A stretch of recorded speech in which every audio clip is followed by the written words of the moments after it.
Bonjour tout le monde, bienvenue à ce cours autour du premier chapitre du roman Le dernier jour d'un condamné de Victor Hugo. Pendant cette séance de lecture analytique, nous allons essayer d'analyser le premier chapitre selon trois axes. Le premier axe, c'est celui de l'énonciation.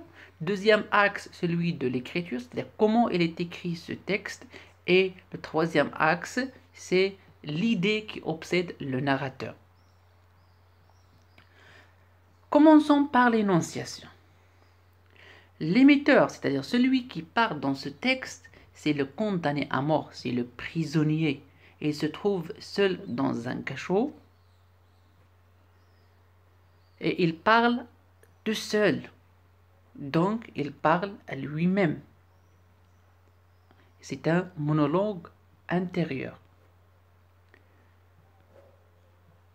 Autant concernant le temps, c'est-à-dire quand se passe cette histoire, c'est après 5 semaines d'incarcération.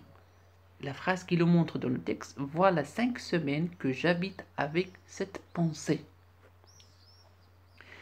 Le sujet principal, c'est l'idée de sa condamnation, c'est-à-dire elle réfléchit, elle pense toujours à sa condamnation. Dans quel but il nous raconte ça, ou bien dans quel but il parle? C'est dans le but de témoigner de la souffrance occasionnée par cette sentence de la condamnation à mort. Comment il est écrit ce texte? On commence par l'analyse des tons verbaux. Il y a l'utilisation du présent de l'énonciation, le maintenant je suis captif comme dans cette phrase. Alors le narrateur parle au moment de l'écriture. Il y a aussi l'utilisation de l'imparfait qui renvoie à son passé, comme dans cette phrase « j'étais un homme comme un autre homme », c'est-à-dire avant son incarcération. Quant aux champs lexicaux, on peut distinguer 4 ou bien 5 champs lexicaux. Par exemple, celui de la mort. Il y a des mots sanglante, condamné à mort, glacé, couteau, fatal, infernal. Deuxième champ lexical, c'est celui de la peur ou bien de l'angoisse, comme des mots horribles, spectre, hideux, sursaut sombre, fuir.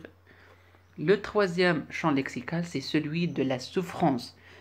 Seul, glacé, courbé, je suis captif de plomb, misérable, me secouant, m'obsède, sommeil convulsif, yeux lourds, etc. Et le dernier, c'est celui de la prison. Il y a le mot cachot, captif, cellule, dalle mouillée, essuyante, soldat de garde, giberne, gris.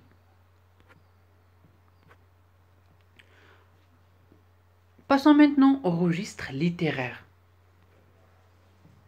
À travers ce texte, l'auteur cherche à émouvoir, à crier, oui, des sentiments chez le lecteur, à susciter sa pitié, voire ses larmes.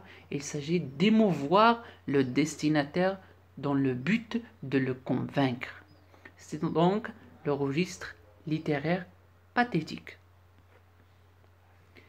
Quant aux figures de style, on peut trouver plusieurs figures de style. Commençons par exemple cet exemple de la personnification sous les larges bras des marronniers et me secouant de ses deux mains de glace. Ici, il parle de l'idée de la condamnation, il la voit comme un fantôme, il la personnifie.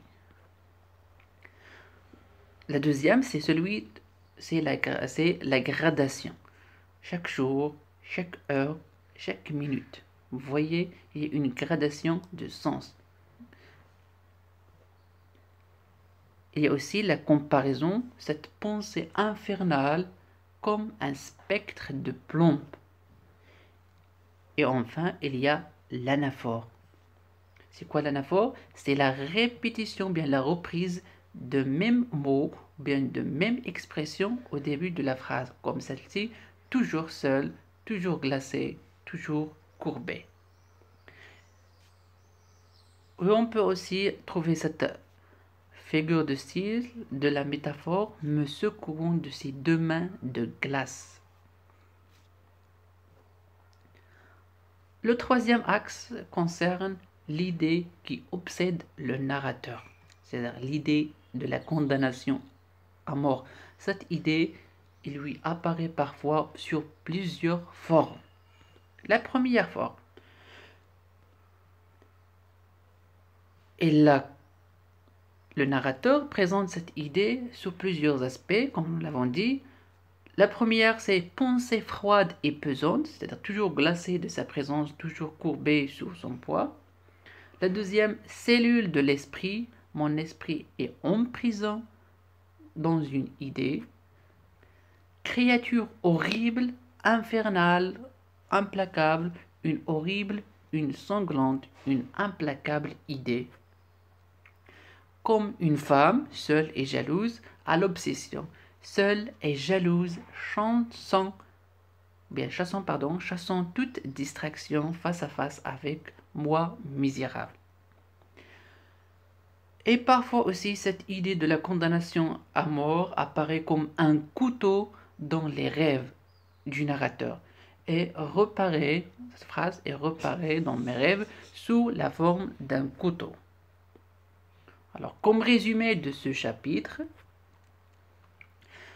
depuis 5 semaines, un jeune prisonnier vit constamment avec l'idée de la mort. Il est doublement enfermé, physiquement et moralement. Physiquement, comment il est emprisonné? Il est captif dans une cellule à Bicêtre. Moralement, il est prisonnier d'une seule idée, condamné à mort. Et il se trouve dans l'impossibilité de penser à autre chose. C'est-à-dire qu'il pense seulement à l'idée de la condamnation. Merci et à bientôt.